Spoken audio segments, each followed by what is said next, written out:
they finish the game, they go to the hotel, you get about a couple of hours sleep, pack your bags, you're on the plane, you're off to India for a 3-match T20 series and then 2 test matches, the World Test Championship rematch. How do you get up for something like that, Smithy? How does it work for these players? Because it is fast turnaround, which I suppose they're all probably chomping at the bit to get home, especially now the result didn't go their way in the World T20 final. They'll be feeling a bit deflated. If you're the coach, what are you saying to your troops? Well, if you're the coach, you just talk about professionalism. You talk about what it means to bounce back quickly. And they didn't get a hiding, and they beat India last time out. Let's not forget that. And they've beaten India every time that they've played them on the very biggest stage of all. So there's no reason to feel sheepish about that. And I don't think there's any reason to feel sorry for yourself. I think if you're professional enough, you get there. What is also waiting for them there are some fresh faces. Okay, they're not so much going to be involved in the T20 side of it, but they'll be around, some experienced, fresh faces who will lift them, I'm sure, to see some new guys around.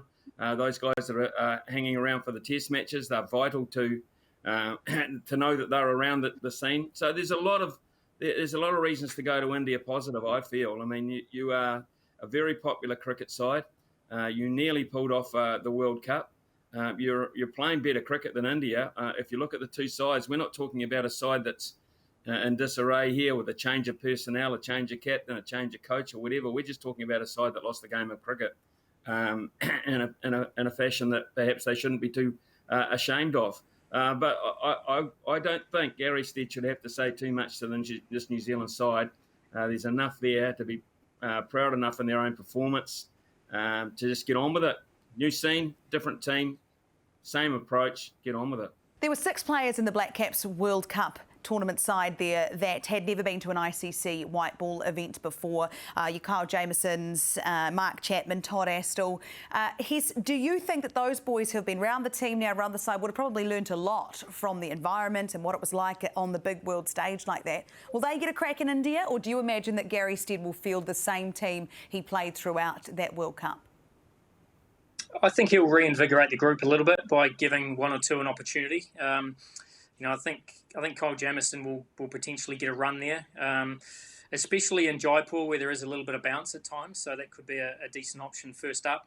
It just depends what they want to do with the likes of Chapman. I mean, Todd Astle's, whether he's going to be around for the next World Cup, they probably need to know. If they are going to use him potentially in 12 months' time, then he needs to start getting some more playing opportunities. So. But that would be at the expense of Issues obviously being particularly good, right up to that final of the World Cup. So I think those guys will get an opportunity. Obviously, Seifert now will get a run, obviously with Devon Conway not there. So that will be, that will provide some further opportunity. But to be fair, I actually think this Indian side probably look a little bit more dangerous and explosive than they did at the World Cup. There's plenty of fresh faces there. They haven't come off a huge amount of cricket. They've had a decent gap since the IPL, so they can't have that as a reason for potentially underperforming. So there's some exciting names there in that Indian side. So I don't think New Zealand, well, I'm sure they won't take India lightly in their own backyard, but I think India will be a pretty tough proposition over there. Mike Hesson, when we look at the conditions in India, who are you expecting for them to favour? Obviously the Indian side, but in terms of the New Zealand players, who will enjoy playing on there the most, do you think? I think the top order batters will really enjoy the surfaces over there from a T20 point of view. I mean, Calcutta's beautiful to bat, it's small boundaries. Jaipur, as I said, there's a little bit of steep bounce. It comes on nicely. Once again, all the games are also at night, so the dew factor will be a factor again, but probably more so for the majority of the game rather than just the back end. So it just slides on beautifully. I think spinners in Jaipur can get the ball to hold a little bit, so that's where, if you are going to play Chapman, you may as well give him an opportunity where it's actually going to help him from a bowling point of view. Same with Todd Astle if they're going to go down that path in terms of giving him opportunity. But they're beautiful surfaces. They're normally high-scoring games because that's what they like to see over in India. So I would imagine they'll be close to 180 each game. Be really interesting to see someone like Harshal Patel, who's coming to the Indian side. See, I had him at RCB. He bowls an exceptional slower ball. And if the ball does grip, he can be really hard work towards the back end. So that will be a new challenge that we'll probably likely face that we haven't for a while. So, look, I'm just really looking forward to the series and looking forward to some fresh faces, as Smithy's alluded to. let's grow the squad. Let's grow the depth and the experience of that squad so that when we get to Australia in 334 days' time, whatever it is, if we do have issues that where players become injured towards the back end, then we've got guys that are ready to come in. They've had plenty of experience. Wouldn't it be great if we only let them hold on to the trophy for just shy of a year? That would be very satisfying. But the Indian side, they've got some things moving around there. They've got their new coach, of course, in Rahul Dravid, and then the new captain of the T20 side, Rohit Sharma. I say new captain. Rohit Sharma's obviously been around for a long time and has stepped in when Virat Kohli hasn't been there. But it's a really important series for the both of them to stamp their mark on the side, isn't it, Smithy? Well, this is India playing at home. This is an Indian side that have disappointed. They disappointed in the 2019 World Cup. They disappointed in the World Test Championship final. They disappointed just not that long ago. They were knocked out effectively out of the World T20 Cup by us in their second game. Once they'd lost that, they were relying on mistakes by us to get back into it. We're there, so Australia. they have not been the architects of what I'm saying about here. They have not been the architects of their own future for a long, long time. So now they find themselves in a home situation, Laura, under a lot of pressure because this is all of a sudden a new regime. So pressure on Rahul Dravid, pressure on, Rohit Sharma, pressure on Ajinkya Rahane, but a lot of pressure too on Virat Kohli when he becomes available to play back in this side.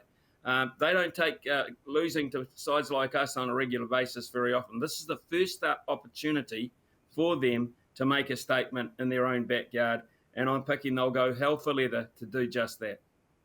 Hess, what do you think the best possible outcome for New Zealand would be in these conditions, facing a sort of rested Indian side as we go into this three-match T20 series? Well, I think you've still got to have an expectation to win the series. I think you've just made a World Cup final.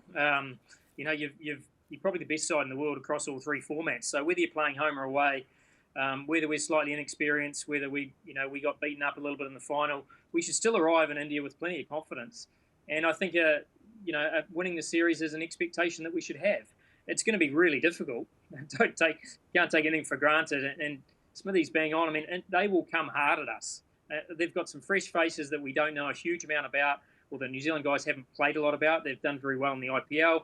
They brought back the likes of Chahal, who was left out, and he'll be obviously keen to do a great job. They've got this young fella, Venkatesh Iyer, who is the Hardik Pandya in waiting in terms of offers with the bat and is pretty powerful with the ball. So they've got some exciting players, as they always will, but I still think we need to go in with confidence. As I said, we've just made a World Cup final again. We're playing some decent cricket, so I expect us to put up a damn good fight. What about you, Smithy? What is the results that you would like to see over there? Yeah, I'd like to see us win both series clearly, Laura, but I just want to see us to not fall over in this T20 series and show the fact that we might have a bit of a hangover and we might be down in the dumps and it might have affected us greatly. So I don't want to see that. I want to see us win that series, and that would be, it won't be vindication. It won't make them feel any better after the T20 World Cup final loss, but it'll make them feel better within themselves that they can just handle a little bit of downtime and come back strong. And that's a sign of a good, strong, together squad with good leadership, etc., and people accepting responsibility on a daily basis. So I like to see that. And then, of course, the two test matches, I want to see some quality cricket from our guys there.